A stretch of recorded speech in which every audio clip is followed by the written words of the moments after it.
नमस्ते, मैं चंद्रशेखर आप सभी को मैं अपने चैनल डिलीजेंट एकेडमी में स्वागत करता हूं।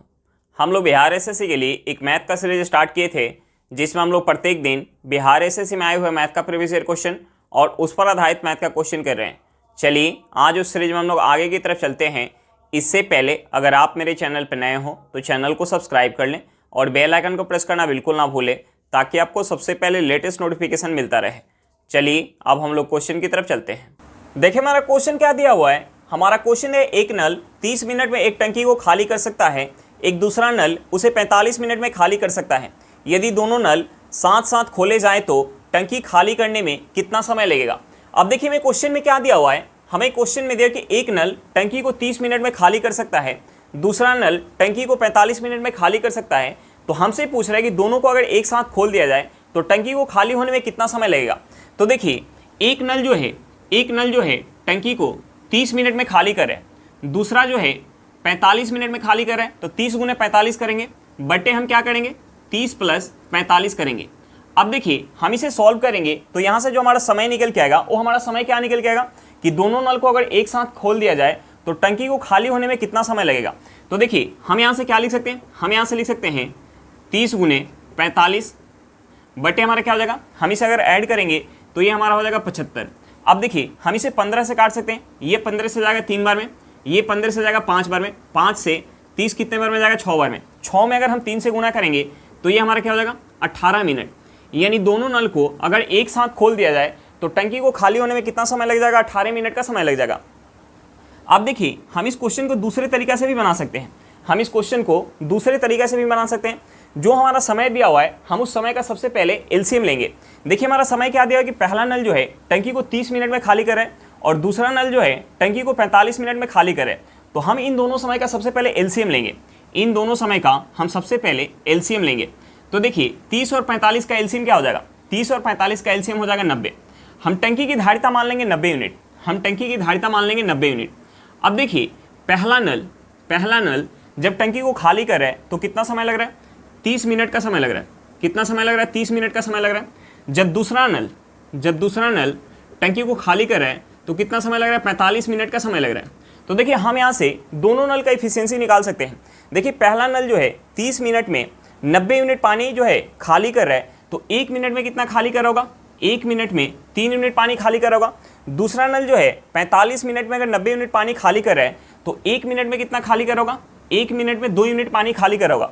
तो हमसे पूछ रहा है कि दोनों को अगर एक साथ खोल दिया जाए, दोनों को अगर एक साथ खोल दिया जाए तो टंकी को खाली होने में कितना समय लगेगा। देखिए टंकी का इफिशियंसी क्या है, यानी धारिता क्या है 90 यूनिट, टंकी की धारिता क्या है 90 यूनिट, यानी हमें 90 यूनिट पानी खाली करना है। अब देखिए पहला नल जो है 1 मिनट में 3 यूनिट पानी खाली कर रहा है, तो दूसरा नल जो है 1 मिनट में 2 यूनिट पानी खाली कर रहा है। तो दोनों मिलके 1 मिनट में कितना पानी खाली करेगा, दोनों मिलके 1 मिनट में 5 यूनिट पानी खाली करेगा। यानी 5 यूनिट की इफिशियंसी के साथ अगर 90 यूनिट पानी खाली किया जाए तो कितना समय लग जाएगा। हम इस 90 में 5 से भाग देंगे तो यहाँ से हमारा समय क्या निकल के आ जाएगा 18 मिनट। यानी दोनों नल को एक साथ खोल दिया जाए तो टंकी को खाली होने में कितना समय लग जाएगा, 18 मिनट का समय लग जाएगा। और यहाँ से भी हमारा क्या निकल के आया था 18 मिनट, यानी हमारा आंसर क्या निकल के आ गया, आंसर निकल के आ गया 18 मिनट। चलिए क्वेश्चन समझ में आ गया होगा, नेक्स्ट क्वेश्चन पे चलते हैं। देखिए हमारा क्वेश्चन क्या दिया हुआ है। हमारा क्वेश्चन है, साधारण ब्याज पर उधार दी गई एक राशि 2 वर्ष बाद 720 रुपया और 5 वर्षों बाद 1020 रुपया हो जाती है, मूलधन ज्ञात करें। हमें क्या निकालना, मूलधन निकालना है। अब देखिए हमें क्वेश्चन में क्या दिया हुआ है, हमें क्वेश्चन में क्या दिया है, 2 वर्ष बाद का हमें अमाउंट दिया हुआ है। हमें अमाउंट कितना दिया, हमें अमाउंट दिया हुआ है 720 रुपया। और हमें क्वेश्चन में क्या दिया है, हमें क्वेश्चन में 5 वर्ष बाद का हमें अमाउंट दिया है। 5 वर्ष बाद का हमें अमाउंट कितना दिया है, 5 वर्ष बाद का हमें अमाउंट दिया हुआ है 1020 रुपया, 1020 रुपया। और हमसे पूछ क्या रहा है, हमसे पूछ रहा है प्रिंसिपल, हमसे पूछ क्या रहा है, प्रिंसिपल पूछ रहा है। अब देखिए हम प्रिंसिपल कैसे निकाल सकते हैं। यहाँ जो ब्याज काउंट हो रहा है साधारण ब्याज के दर से ब्याज काउंट हो रहा है। तो साधारण ब्याज में प्रत्येक साल ब्याज क्या मिलता है, बराबर मिलता है। यानी पहले साल प्रिंसिपल का जितना प्रतिशत ब्याज मिलेगा दूसरे साल भी प्रिंसिपल का उतना ही प्रतिशत ब्याज मिलेगा। तो देखिए 2 वर्ष बाद अमाउंट कितना हो जा रहा है 720 रुपया और 5 वर्ष बाद अमाउंट कितना हो जा रहा है 1020 रुपया। तो देखिए यहाँ से यहाँ तक पहुँचने में कितना ब्याज मिल रहा है, 720 से 1020 तक पहुँचने में कितना ब्याज मिल रहा है, यहाँ तक पहुँचने में 300 रुपये का ब्याज मिल रहा है। अब देखिए यहाँ समय कितना है 2 वर्ष का और यहाँ समय कितना है 5 वर्ष, यानी यहाँ से कितना वर्ष हम आगे जा रहे हैं, यहाँ से 3 वर्ष आगे जा रहे हैं, यहाँ से 3 वर्ष आगे जा रहे हैं। यानी यहाँ से हमें क्या पता चल गया कि 3 वर्ष में 300 रुपये का ब्याज मिल रहा है, 3 वर्ष में 300 रुपये का ब्याज मिल रहा है, 3 वर्ष में 300 रुपये का ब्याज मिल रहा है। और यहाँ ब्याज जो है साधारण ब्याज के दर से ब्याज काउंट हो रहा है। तो देखिए साधारण ब्याज में प्रत्येक साल हमें ब्याज बराबर मिलता है, यानी 3 वर्ष में अगर 300 रुपये का ब्याज मिल रहा है तो 1 वर्ष में कितना ब्याज मिला होगा, 1 वर्ष में 100 रुपये का ब्याज मिला होगा। अब देखिए हम यहाँ से 2 वर्ष का ब्याज निकाल सकते हैं, 2 वर्ष में कितना ब्याज मिला होगा, 2 वर्ष में 200 रुपये का ब्याज मिला होगा। अब देखिए 2 वर्ष के ब्याज मिलने के बाद अमाउंट हमारा कितना है 720 रुपये है। तो हम इस अमाउंट में से अगर 2 वर्ष का ब्याज हम माइनस कर देंगे तो हमारा क्या निकल के आ जाएगा, प्रिंसिपल निकल के आ जाएगा। यानी इस 720 में से अगर हम एसआई माइनस कर लें, एसआई कितना है 2 वर्ष का 200 रुपये है, हम एसआई माइनस कर लें तो हमारा क्या निकल के आ जाएगा, प्रिंसिपल निकल के आ जाएगा। तो देखिए 720 में से अगर हम 200 माइनस करेंगे तो ये हमारा क्या हो जाएगा 520 रुपया, यानी प्रिंसिपल क्या निकल के आ गया 520 रुपया, प्रिंसिपल क्या निकल के आ गया 520 रुपये निकल के आ गया। हमारा आंसर क्या निकल के आ गया 520 रुपये निकल के आ गया। चलिए क्वेश्चन समझ में आ गया होगा, नेक्स्ट क्वेश्चन पे चलते हैं। देखिए हमारा क्वेश्चन क्या दिया हुआ है, हमारा क्वेश्चन है एक समतल भूमि पर 7 मीटर और 12 मीटर लंबाई के 2 खंभे लगे हैं। यदि उनके पाद के मध्य परस्पर दूरी 12 मीटर है तो उनके शीर्षों के मध्य परस्पर दूरी कितनी होगी। हमें क्या निकालना है, शीर्षों के मध्य की दूरी निकालना है।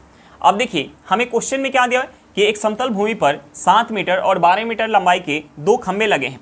देखिए एक खंभे की लंबाई हमें क्वेश्चन में क्या दिया है, एक खंभे की हमें लंबाई दिया हुआ है 12 मीटर, दूसरे खंभे की हमें लंबाई क्या दिया, दूसरे खंभे की हमें लंबाई दिया हुआ है 7 मीटर, दूसरे खंभे की हमें लंबाई क्या दिया 7 मीटर। और दोनों जो है एक समतल भूमि पर लगे हैं, दोनों जो है एक समतल भूमि पर लगे हैं और उनके पाद के मध्य की दूरी हमें दिया है, पाद के मध्य की दूरी क्या दिया है 12 मीटर। यानी इस लाइन की लंबाई हमें क्वेश्चन में क्या दिया 12 मीटर दिया है। और हमसे पूछ क्या रहा है, उनके शीर्षों के मध्य के जो है दूरी पूछ रहा है, यानी हमसे जो है इस लाइन की लंबाई पूछ रहा है। तो देखिए यहाँ से यहाँ हम एक लाइन खींचेंगे, यहाँ से यहाँ एक लाइन खींचेंगे तो देखिए ये लाइन जो है इसके समानांतर है, तो जो इस लाइन की लंबाई होगी वही इस लाइन की लंबाई होगी, यानी इस लाइन की लंबाई क्या होगी 12 मीटर होगी। अब देखिए इस लाइन की लंबाई क्या है 7 मीटर है, तो यहाँ से यहाँ तक की भी लंबाई क्या होगी 7 मीटर, यहाँ से यहाँ तक की भी लंबाई क्या होगी 7 मीटर। अब देखिए इस पूरे लाइन की लंबाई क्या है 12 मीटर है, यानी यहाँ से यहाँ तक की लंबाई हम निकाल सकते हैं। यहाँ से यहाँ तक की लंबाई जो है 7 मीटर है और इस पूरे लाइन की लंबाई 12 मीटर है, तो 12 में से अगर हम 7 माइनस करेंगे तो ये हमारा क्या हो जाएगा 5 मीटर, यानी इस लंबाई की इस लाइन की लंबाई क्या निकल के आ गया 5 मीटर निकल के आ गया। अब देखिए ये एक हमारा समकोण त्रिभुज बन जाएगा, ये एक हमारा समकोण त्रिभुज बन जाएगा जिसमें जो है हमें जो है लंब की लंबाई पता है और हमें आधार की लंबाई पता है और हमें जो है कर्ण की लंबाई निकालना है। तो देखिए हम यहाँ पाइथागोरस थ्योरम लगा के कर्ण की लंबाई निकाल सकते हैं, या हमें ट्रिपलेट याद हो। देखिए 5 12 13 हमारा क्या होता है एक ट्रिपलेट होता है। तो देखिए 5 क्या है यहाँ लंब है, 12 क्या है आधार है, तो 13 क्या हो जाएगा हमारा कर्ण हो जाएगा। यानी शीर्ष के मध्य की दूरी क्या निकल के आ गया 13 मीटर निकल के आ गया। हमारा आंसर क्या निकल के आ गया 13 मीटर निकल के आ गया। चलिए क्वेश्चन समझ में आ गया होगा, नेक्स्ट क्वेश्चन पे चलते हैं। देखिए हमारा क्वेश्चन क्या दिया हुआ है, हमारा क्वेश्चन है 100 पुस्तकों का लागत मूल्य 60 पुस्तकों के विक्रय मूल्य के बराबर है, लाभ अथवा हानि प्रतिशत क्या होगा। हमें क्या निकालना, लाभ अथवा हानि प्रतिशत निकालना है। अब देखिए हमें क्वेश्चन में क्या दिया हुआ है, हमें क्वेश्चन में दिया है कि 100 पुस्तकों का सीपी किसके बराबर हमें दिया है 60 पुस्तकों के एसपी के बराबर दिया है। तो देखिए हम यहाँ से लिख सकते हैं सीपी बटा एसपी इक्वल टू हम क्या लिख सकते हैं 60 बटा 100 लिख सकते हैं। अब देखिए पुस्तक का सीपी अगर 60 यूनिट होगा तो एसपी कितना होगा 100 यूनिट। अब देखिए सीपी जो है 60 यूनिट है तो एसपी कितना है 100 यूनिट, यानी यहाँ क्या हो रहा है प्रॉफिट हो रहा है। प्रॉफिट कितने का हो रहा है, प्रॉफिट हो रहा है 40 यूनिट का, कितने पर 60 यूनिट पर, गुने हम 100 करेंगे तो यहाँ से हमारा क्या निकल के आ जाएगा प्रॉफिट परसेंट निकल के आ जाएगा। अब देखिए हम इसे 20 से काट सकते हैं, ये 20 से 2 बार में जाएगा और ये 20 से कितने बार में जाएगा, ये 20 से 3 बार में जाएगा। यहाँ से हम इसे लिख सकते हैं, यहाँ से लिख सकते हैं 200 बटा 3%। हम क्या लिख सकते हैं 200 बटा 3%। अब देखिए हम इसे लिख सकते हैं 66 सही 2 बटा 3%, यानी उसे क्या हो जाएगा, उसे जो है 66 सही 2 बटा 3% का प्रॉफिट हो जाएगा। हमारा आंसर क्या निकल के आ गया 66 सही 2 बटा 3%। चलिए क्वेश्चन समझ में आ गया होगा, नेक्स्ट क्वेश्चन पे चलते हैं। देखिए हमारा क्वेश्चन क्या दिया हुआ है, हमारा क्वेश्चन है सीता से 1.34 किलोमीटर की दूरी पर एक बंदूक से गोली चलाई जाती है, वह 4 सेकंड बाद आवाज़ सुनती है, आवाज़ की यात्रा करने की गति क्या है, हमें क्या निकालना, आवाज़ का स्पीड निकालना है। अब देखिए आवाज़ को सीता तक पहुंचने में कितना समय लग रहा है, 4 सेकंड का समय लग रहा है। हमें समय क्या दिया हुआ है, हमें समय दिया हुआ है 4 सेकंड का हमें समय दिया हुआ है। अब देखिए बंदूक से गोली जो है सीता से कितनी दूरी पर चलाई जा रही है, 1.34 किलोमीटर, यानी आवाज़ को सीता तक पहुंचने में कितनी दूरी तय करना पड़ेगा, 1.34 किलोमीटर की दूरी तय करना पड़ेगा। अब देखिए यहाँ से दूरी हमें क्वेश्चन में क्या दिया है, दूरी दिया हुआ है 1.34 किलोमीटर, यानी आवाज़ को सीता तक पहुंचने में कितना दूरी चलना पड़ेगा, 1.34 किलोमीटर दूरी चलना पड़ेगा। अब देखिए इस दूरी को हम मीटर में चेंज कर लेते हैं। हम इसे अगर मीटर में चेंज करेंगे तो हमें इसमें 1000 से गुना करना पड़ेगा। हम इसमें 1000 से गुना करेंगे तो ये हमारा हो जाएगा 1340 मीटर। ये हमारा क्या हो जाएगा, 1340 मीटर। अब देखिए आवाज़ को सीता तक पहुँचने में 4 सेकंड का समय लग रहा है और सीता तक आवाज़ को पहुँचने में 1340 मीटर दूरी जो है चलना पड़ रहा है। अब देखिए हमें दूरी पता है और हमें समय पता है, तो हम यहाँ से स्पीड निकाल सकते हैं। स्पीड निकालने के लिए हम क्या करेंगे, दूरी में यानी 1340 मीटर में हम भाग देंगे समय से। समय हमारा क्या है, 4 सेकंड, तो यहाँ से हमारा स्पीड निकल के आ जाएगा। अब देखिए अगर हम इसे 4 से काटेंगे तो ये 4 से कितने बार में जाएगा, ये 4 से 3 बार में जाएगा, हाथ में एक 14, 4 से 3 बार में जाएगा, हाथ में 2, ये हो जाएगा 20, 20 जो है 4 से 5 बार में जाएगा, यानी यहाँ से हमारा क्या निकल के गया, 335 मीटर पर सेकेंड।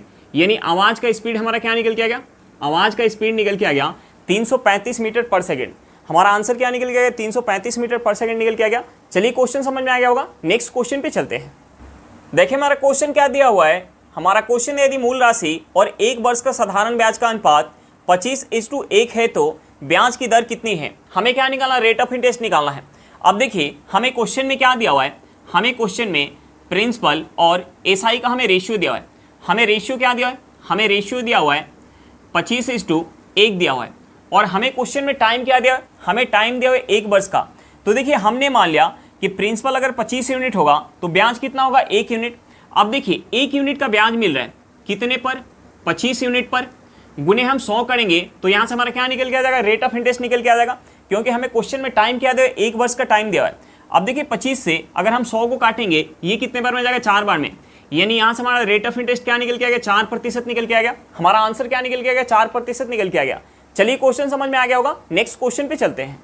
देखिए हमारा क्वेश्चन क्या दिया हुआ है, हमारा क्वेश्चन है ए, बी और सी एक कार्य को क्रमशः 24, 30 और 40 दिनों में कर सकते हैं। उन्होंने साथ साथ कार्य करना आरंभ किया, किंतु सी ने कार्य पूरा होने से 4 दिन पहले कार्य छोड़ दिया। कार्य कितने दिनों में पूरा किया गया। हमें क्या निकालना है कि टोटल कार्य जो है कितने दिनों में समाप्त हुआ, हमें उस समय को निकालना है।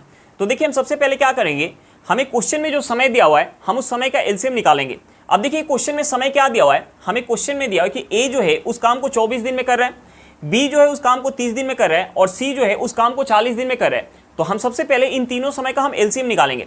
तो देखिए 24, 30 और 40 का एलसीएम क्या हो जाएगा, 24, 30 और 40 का एलसीएम हो जाएगा 120।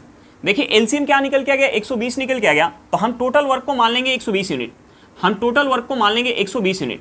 अब देखिए 120 यूनिट काम जब ए कर रहा है, 120 यूनिट काम जब ए कर रहा है तो कितना समय लग रहा है, 24 दिन का। 120 यूनिट काम जब बी कर रहा है तो कितना समय लग रहा है, 30 दिन का। और जब 120 यूनिट काम सी कर रहा है तो कितना समय लग रहा है, 40 दिन का समय लग रहा है। तो देखिए हम यहाँ से तीनों का इफिशियंसी निकाल सकते हैं। अब देखिए ए जो है 24 दिन में अगर 120 यूनिट काम कर रहा है तो एक दिन में कितना काम कर रहा होगा, 5 यूनिट। बी जो है 30 दिन में अगर 120 यूनिट काम कर रहा है तो एक दिन में कितना काम कर रहा होगा, 4 यूनिट। और सी जो है 40 दिन में अगर 120 यूनिट काम कर रहा है तो एक दिन में कितना काम कर रहा होगा, 3 यूनिट। अब देखिए तीनों का इफिशियंसी निकल के आ गया। और हमें क्वेश्चन में क्या दिया हुआ है, हमें क्वेश्चन में दिया हुआ है कि सभी जो है एक साथ काम करना जो है आरंभ करते हैं, किंतु सी ने कार्य पूरा होने से 4 दिन पहले जो है कार्य छोड़ दिया। अब देखिए कार्य पूरा होने से पहले छोड़ रहा है तो हम क्या करेंगे, सी का 4 दिन का काम हम इस टोटल काम में ऐड कर देंगे। अगर सी जो है काम करने के तुरंत जो है 4 दिन बाद अगर काम छोड़ देता तो हम सी का काम माइनस करते, लेकिन खत्म होने से 4 दिन पहले काम छोड़ रहा है तो हम क्या करेंगे, इस टोटल काम में सी का 4 दिन का काम हम जो ऐड करेंगे। अब देखिए सी जो है एक दिन में कितना काम कर रहा है, 3 यूनिट। सी जो है एक दिन में 3 यूनिट काम कर रहा है तो 4 दिन में कितना काम करेगा, सी जो है एक दिन में 3 यूनिट काम कर रहा है तो 4 दिन में 12 यूनिट काम करेगा। तो हम क्या करेंगे, इस 120 में सी का हम 4 दिन का काम ऐड करेंगे तो ये हमारा कितना हो जाएगा, ये हमारा हो जाएगा 132 यूनिट। ये हमारा क्या हो जाएगा, 132 यूनिट। अब देखिए हमें 132 यूनिट काम कराना है, हमें जो है 132 यूनिट काम कराना है। अब जो है सभी एक साथ मिलकर काम कर रहे हैं और अंतिम तक काम कर रहे हैं। तो देखिए ए जो है एक दिन में 5 यूनिट काम करेगा, तो बी एक दिन में कितना काम करेगा 4 यूनिट, और सी जो है एक दिन में कितना काम करेगा 3 यूनिट। यानी तीनों मिलके एक दिन में कितना काम कर पाएंगे 12 यूनिट। तीनों मिलके एक दिन में 12 यूनिट काम कर पाएंगे। तो 132 यूनिट काम करने में कितना समय लग जाएगा, 132 यूनिट काम करने में 11 दिन का समय लग जाएगा। यानी हम इसे 12 से काटेंगे तो ये 12 से कितने बार में जाएगा 11 बार में।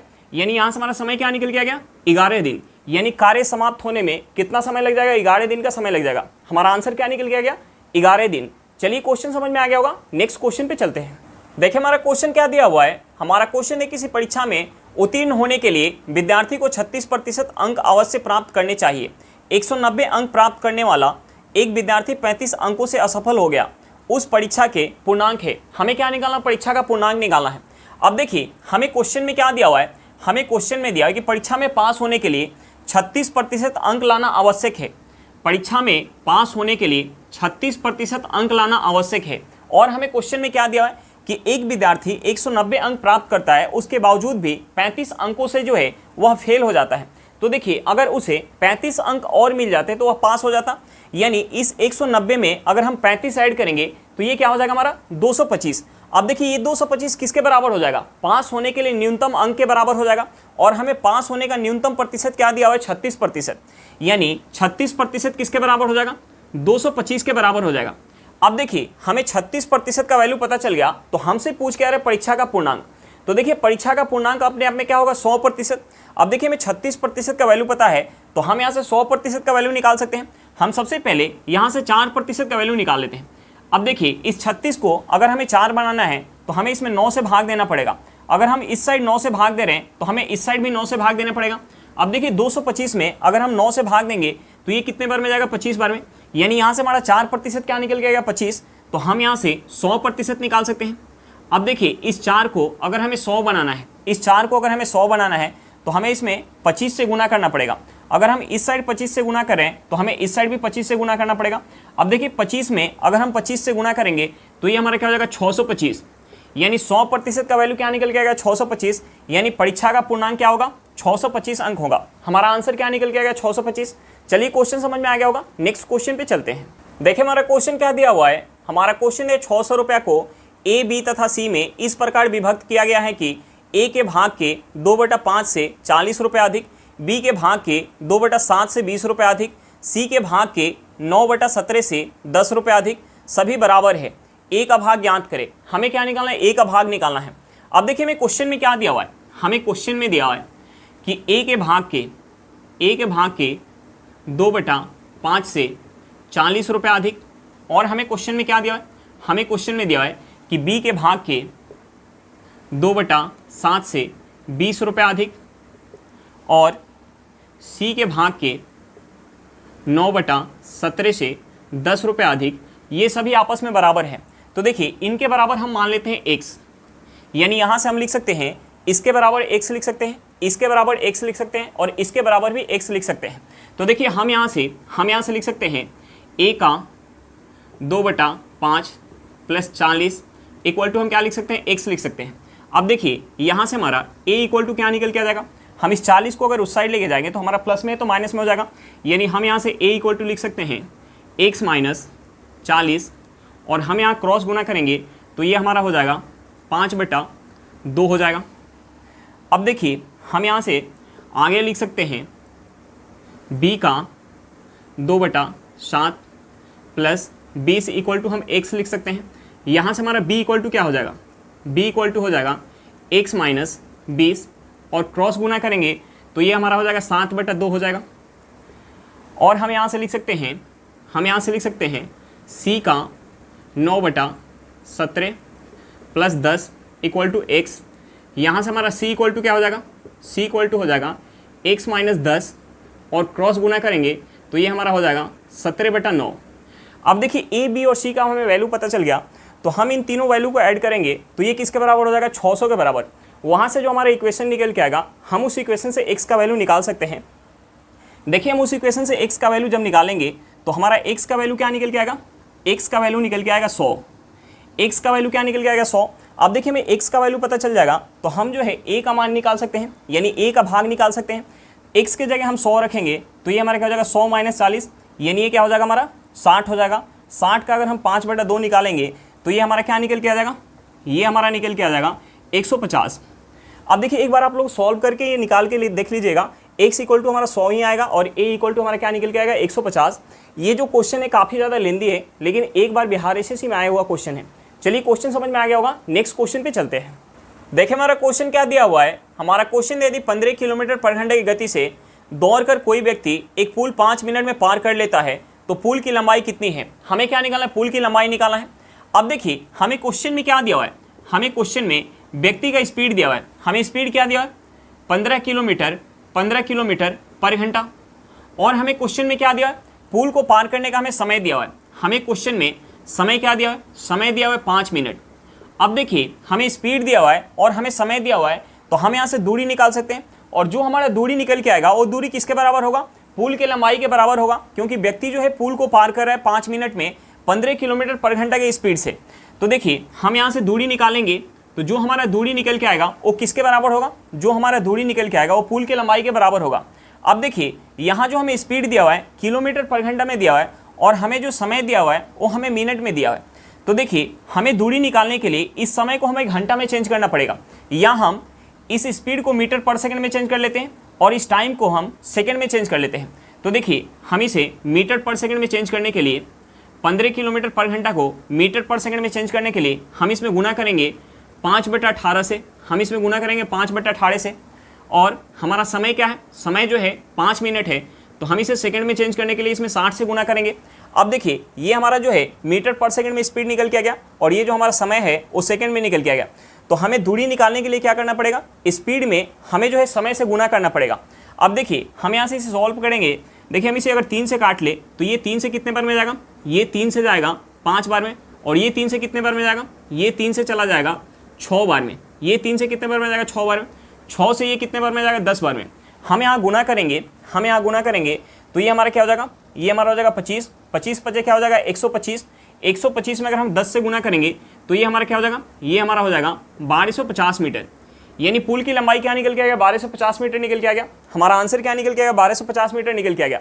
चलिए क्वेश्चन समझ में आ गया होगा। आज के लिए इतना ही, फिर मिलते हैं नेक्स्ट क्लास में। अगर क्लास अच्छा लगे तो क्लास को लाइक करिएगा। अगर आप मेरे चैनल पर नए हो तो चैनल को सब्सक्राइब करिएगा और क्लास को अपने दोस्तों के साथ शेयर करना बिल्कुल मत भूलिएगा। चलिए बाय बाय।